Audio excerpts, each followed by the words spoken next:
hal kita akan dengar firman Tuhan. Pertama-tama tentunya saya berterima kasih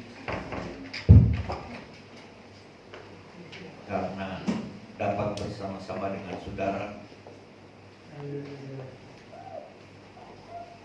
Kami juga dapat mengikuti doa puasa Ester di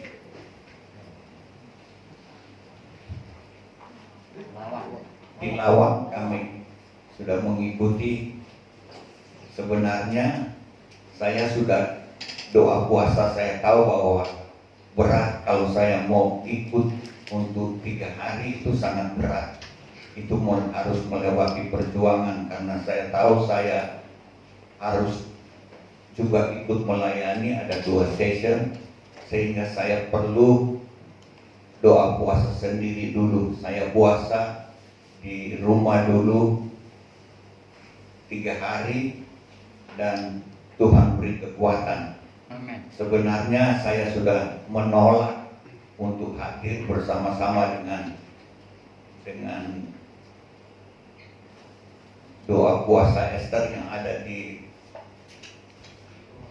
Lawang, saudara. Tapi oleh karena lagu tadi, saya didorong untuk mau melayani Tuhan, karena lagu yang dinyanyikan oleh anak-anak tadi adalah lagu yang diberikan oleh istri saya sebelum dia meninggal. Pesankan ini lagu, saudara, membuat hati saya udah hancur.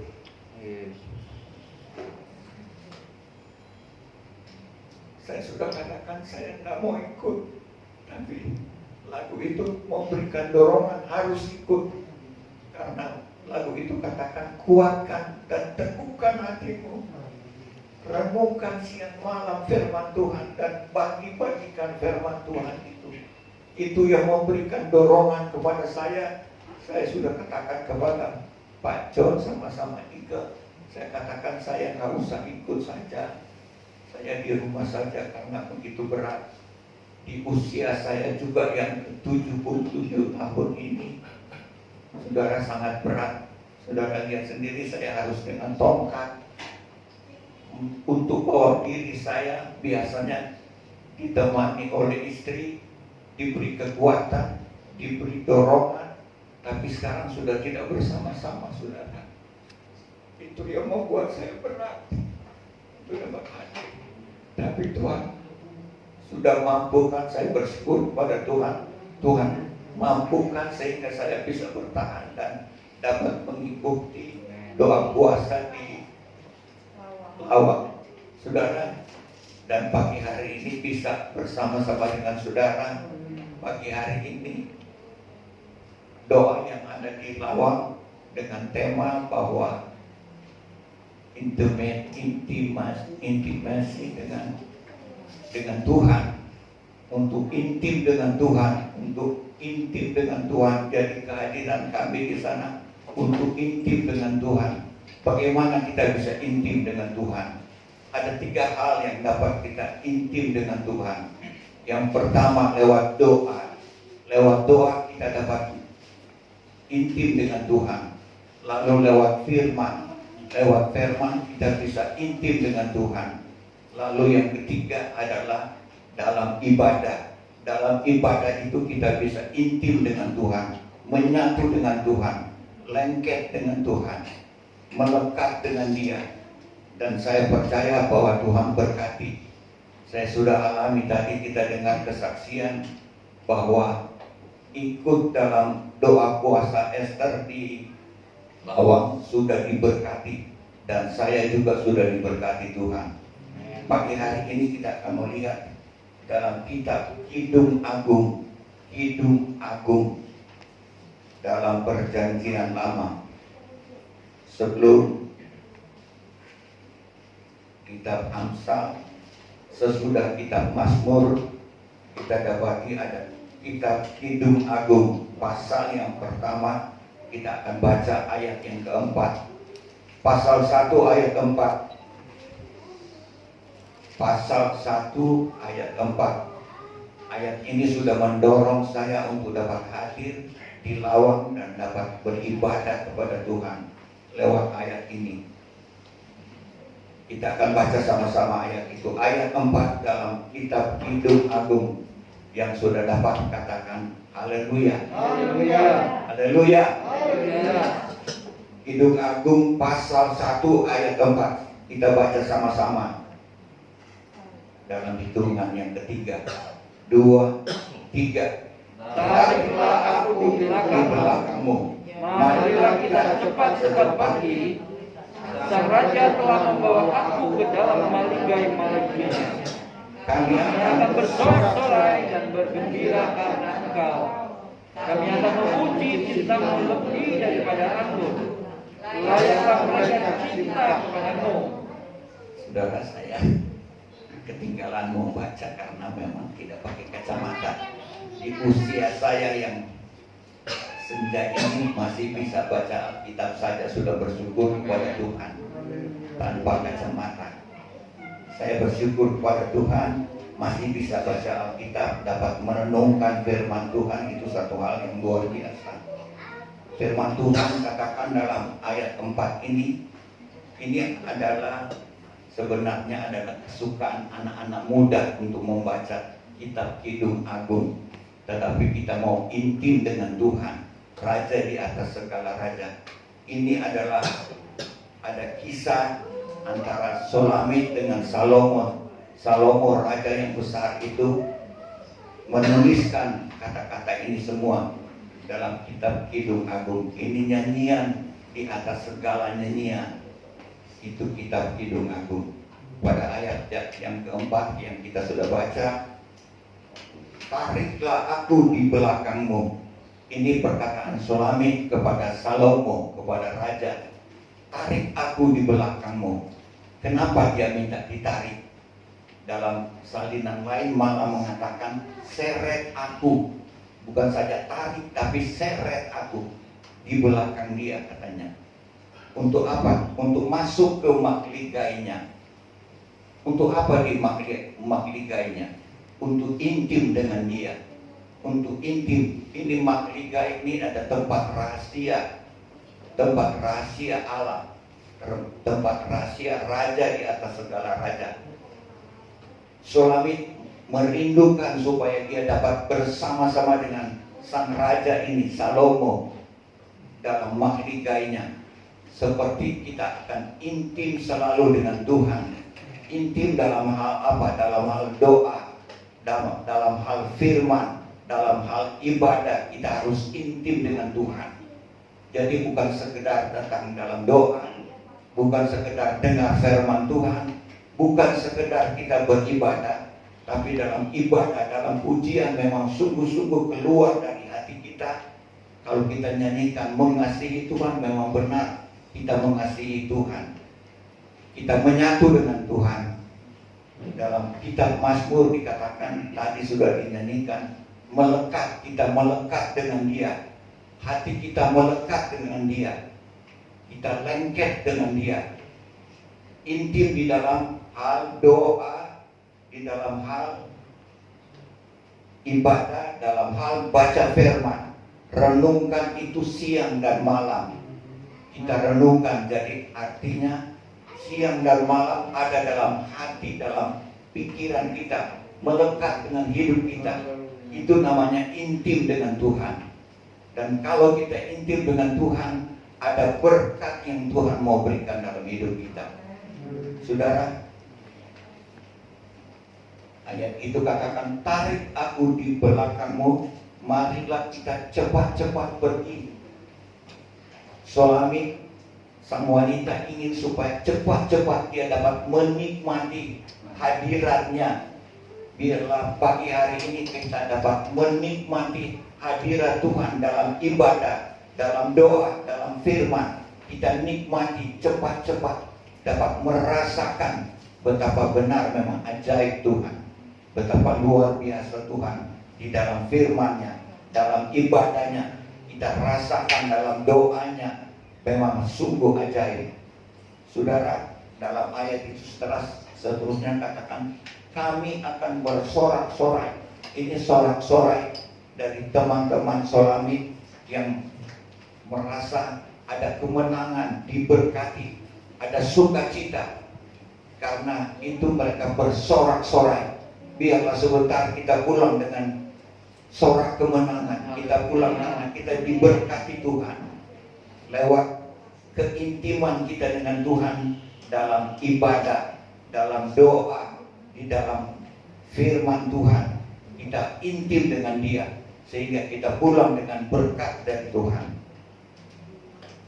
Saudara, firman Tuhan katakan, Solamit mengatakan kepada Raja Salomo, tariklah aku di belakangmu.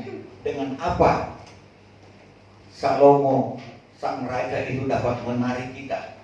Dalam kitab Nabi Hosea pasal 11 ayat 4. Hosea 11 ayat 4.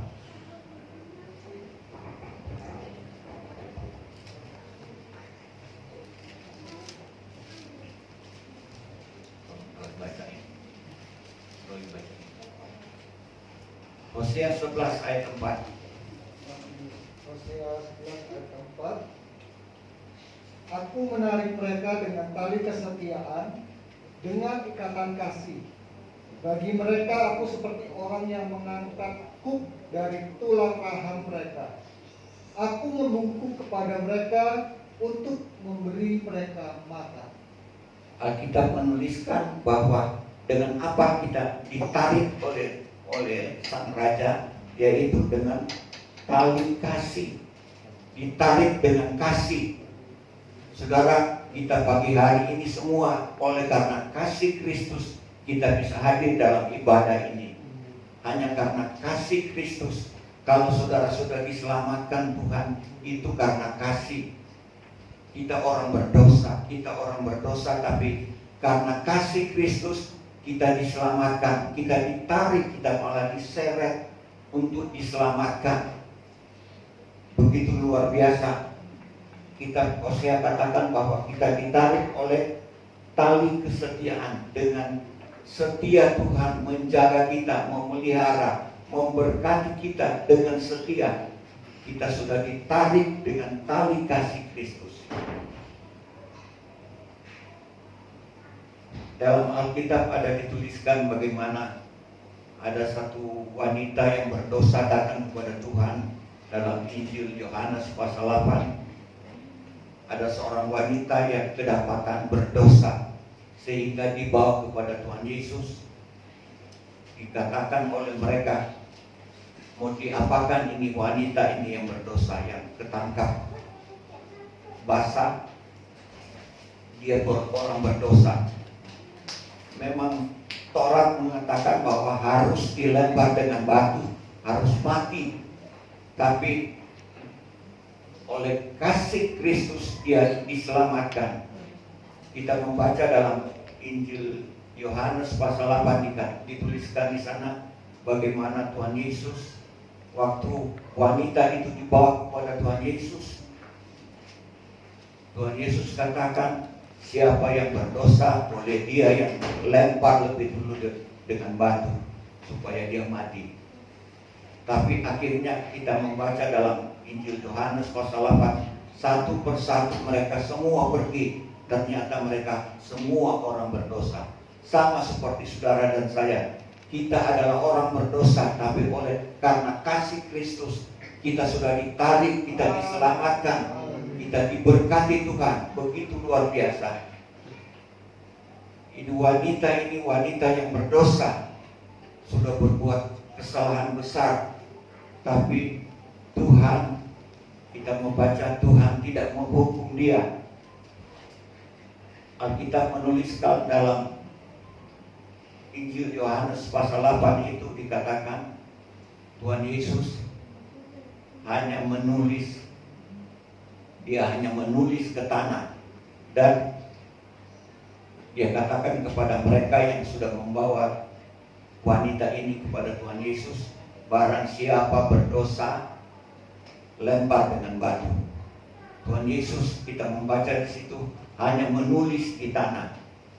apa yang Tuhan tuliskan sebenarnya. Dalam Perjanjian Lama, Taurat itu dituliskan di atas batu. Waktu Allah membuat Taurat itu yang diterima oleh Musa, itu ditulis di atas batu. 2 loh batu itu diukir oleh Allah sendiri di atas batu. Tapi dalam Perjanjian Baru kita membaca Tuhan Yesus menulis di atas tanah apa yang sebenarnya yang Tuhan tuliskan, yaitu tentang kasih dan pengampunan. Dalam firman Tuhan katakan bahwa Tuhan sudah ringkaskan firman Tuhan yang ada dalam Perjanjian Lama dalam Taurat, hanya kasih dan pengampunan. Hendaklah engkau mengasihi Allah Tuhanmu dengan sebulat-bulat hatimu, sepenuh akal budimu, mengasihi Tuhan dan mengampuni orang lain. Itu yang Tuhan Yesus tuliskan dalam Perjanjian Baru. Saudara, kita sudah melewati Perjanjian Baru. Kita sekarang berada pada milenium yang baru, yaitu dalam pimpinan kuasa Roh Kudus. Itu janji Allah, janji Bapa untuk kita dipenuhi dengan kuasa Roh Kudus. Tapi kita harus melewati dalam Perjanjian Baru, yaitu tentang kasih kepada Tuhan. Barulah kita dapat jadi berkat, barulah kita dapat dipenuhi dengan kuasa Roh Kudus untuk jadi saksi, untuk jadi berkat, untuk pergi menjadi dapat berbuah-buah bagi Tuhan. Karena itu biarlah kita taat pada firman Tuhan, kita patuh pada firman Tuhan, dengar-dengaran kepada firman Tuhan. Dalam kitab Nabi Yosua dikatakan, bagaimana tadi kita sudah dengar lagunya, jangan takut, jangan khawatir, Tuhan berjalan di depan. Bahkan itu satu perintah, itu satu perintah. Saudara, kegagalan manusia yang pertama karena tidak taat perintah. Kepada Adam dan Hawa, Tuhan sudah perintahkan, jangan kamu makan buah yang ada di tengah taman. Itu satu perintah, jangan. Tapi dimakan oleh Hawa dan diberikan kepada Adam. Dan manusia jatuh ke dalam dosa. Dan semua manusia sudah berdosa, kata firman Tuhan dalam kitab Roma. Semua manusia berdosa, tapi Tuhan Yesus sudah datang untuk memberikan pengampunan. Dia memberikan kasih dan pengampunan dalam hidup kita. Dalam Perjanjian Baru, Tuhan Yesus katakan harus mengasihi Allah Tuhanmu dengan sepenuh akal budimu, dengan sekuat tenaga. Mengasihi Tuhan artinya taat pada firman Tuhan, melakukan firman Tuhan. Kalau kita belajar taat pada firman Tuhan, melakukan firman Tuhan, kita pasti diberkati Tuhan. Tadi kita sudah dengar lagu dari anak-anak yang sudah menyanyikan bagaimana dalam Mazmur pasal 91. Kalau kita membaca dalam kitab Mazmur 91 ayat 14 dan ayat 15, tadi mereka sudah nyanyikan. Coba kita baca, Roh bacakan ayat 14, 15 Mazmur 91. Sungguh hatinya melekat kepadaku, maka aku akan meluputkannya. Aku akan membentenginya, sebab ia mengenal namanya. Ayat 14, 15. Sebab 15 nggak usah, 14 saja lah. Jadi lewat ayat 14, sungguh hatinya melekat kepadaku. Jadi kalau kita intim dengan hati, kita intim dengan Tuhan dalam hal mendengar firman Tuhan, melakukan firman Tuhan, dalam hal ibadah. Kalau kita intim dengan Tuhan, kata firman Tuhan, maka aku akan meluputkan dan membentengi Ini satu kekuatan dalam hidup kita kalau kita intim dengan Tuhan. Kenapa? Karena sebab Ia mengenal namaku. Adakah kita mengenal nama Tuhan? Gereja ini lebih terkenal dengan yang ada di depan apa itu? Yesus adalah jawaban. Itu salah satu nama dari Tuhan Yesus. Yesus adalah nama di atas segala nama yang kita kenal. Bukan saja kita kenal, tetapi menjadi nama gereja kita. Yesus jawaban. Dia yang akan menjawab semua persoalan kita. Kalau kita mengenal nama Yesus, kita mengenal keselamatan.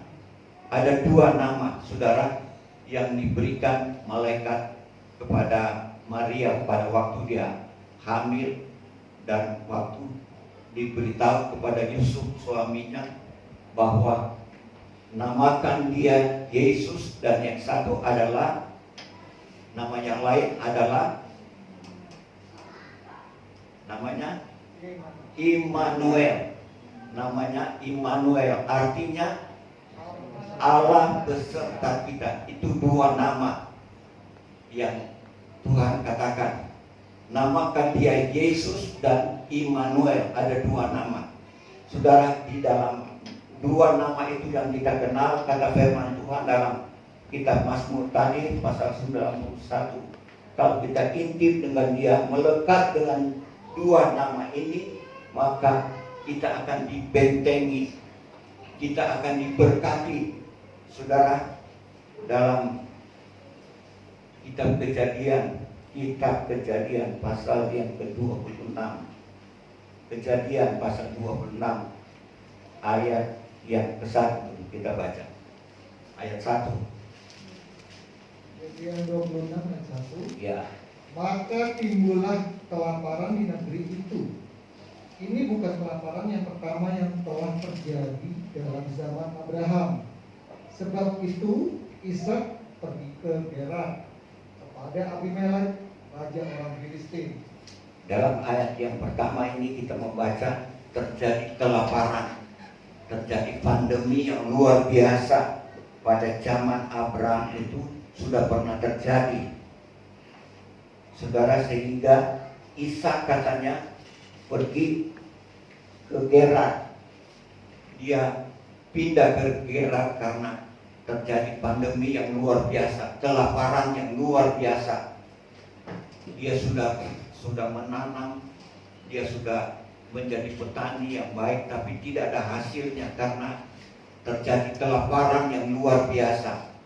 Tapi kita membaca dalam ayat yang ayat 12, tolong bacakan. Maka mengaburlah Mazmur 26 ayat 12. Iya ya. Kejadian 26 ayat 12. Tadi ayat 1, sekarang ayat 12.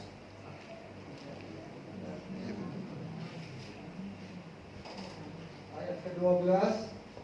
Maka menaburlah Ishak di tanah itu, dan dalam tahun itu juga ia mendapat hasil 100 kali lipat, sebab ia diberkati Tuhan. Ayat 13. Dan orang itu menjadi kaya, bahkan kian lama kian kaya, sehingga ia menjadi sangat kaya. Haleluya. Haleluya. Di dalam ayat 1 pasal 26 ini dikatakan terjadi kelaparan. Tapi kita membaca kenapa ada kelaparan, karena musim kering, panas, terjadi pandemi yang luar biasa di dalam ayat 1, sehingga Ishak harus melarikan diri, dia harus pindah. Tetapi kita membaca dalam ayat yang ke-12 tadi, dia sudah menabur. Ishak menabur, dia mulai bekerja, dia menabur dan dia berhasil, saudara.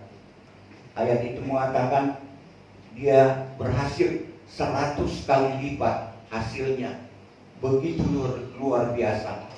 Di tengah-tengah kelaparan, di tengah-tengah pandemi yang luar biasa, Ishak tetap menabur. Dan kita membaca ayat yang ke-12 tadi, dia menjadi kaya. Dia menjadi kaya dan sangat kaya, bahkan teramat kaya. Saudara, pada ayat 12 berkata, sebab dia diberkati Tuhan. Karena dia diberkati Tuhan, dia menjadi kaya di tengah-tengah penderitaan, di tengah-tengah kelaparan, di tengah-tengah musim kering, di tengah-tengah pandemi. Saudara, dia bukan bangkrut, bukan, tetapi dia berhasil. Kenapa?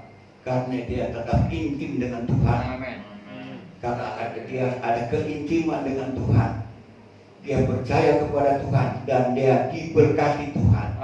Dan saya percaya pagi hari ini, kalau kita intim dengan Tuhan, pasti kita diberkati. Ayat itu mengatakan bahwa Ishak menjadi kaya dan bertambah kaya, bahkan semakin kaya. Begitu luar biasa. Dia diberkati luar biasa. Kenapa? Karena dia intim dengan Tuhan. Rahasianya di dalam ayat yang ke-28, ayat 28. Tolong. Kenapa dia diberkati? Ayat 28. Jawab mereka, kami telah melihat sendiri bahwa Tuhan menyertai engkau. Sebab itu kami berkata, baiklah kita mengadakan sumpah setia antara kami dan engkau, dan baiklah kami mengikat perjanjian dengan engkau. Jadi, saudara, orang-orang melihat mereka mau berdamai dengan Ishak. Kenapa? Tadinya mereka sudah dibenci. Ishak sangat dibenci karena kekayaannya, karena dia diberkati sehingga dia diusir. Tapi mereka mau datang berdamai. Kenapa mereka mau berdamai? Karena melihat ada satu kesaksian yang luar biasa. Ishak diberkati. Kenapa dia diberkati? Firman Tuhan berkata bahwa karena Tuhan menyertai. Karena Tuhan menyertai, karena dia mengenal nama Tuhan, Immanuel. Karena kita mengenal nama Immanuel, pasti kita diberkati Tuhan. Kata firman Tuhan, Ishak menjadi kaya dan semakin kaya dan semakin bertambah-tambah kaya. Kenapa? Karena dia disertai Tuhan. Bukan saja Yesus jawaban kita, tapi kita punya Tuhan yang Immanuel, yang memberkati hidup kita. Pagi hari ini kita pulang dengan berkat dari Tuhan, asal kita mau intim dengan Dia, mengenal Dia. Dalam kitab Mazmur tadi pasal 91 dikatakan karena melekat dengan Tuhan, melekat dengan kedua nama ini. Bukan saja kenal, tapi kita lengket, kita melekat, kita menyatu dengan kedua nama ini. Pasti kita diberkati. Saudara, Yesus, kata tema saudara sendiri, Yesus menjadi jawaban. Di dalam nama Yesus itu ada kesembuhan, ada pemulihan, ada berkat. Dengan nama Yesus ini kita diberkati Tuhan. Dengan nama Immanuel kita diberkati dengan luar biasa. Kalau dua nama ini kita kenal dengan baik dan kita intim dengan kedua nama ini, kita memang semua diberkati Tuhan pagi hari ini. Puji Tuhan. Saya kembalikan kepada Bapak Gembala.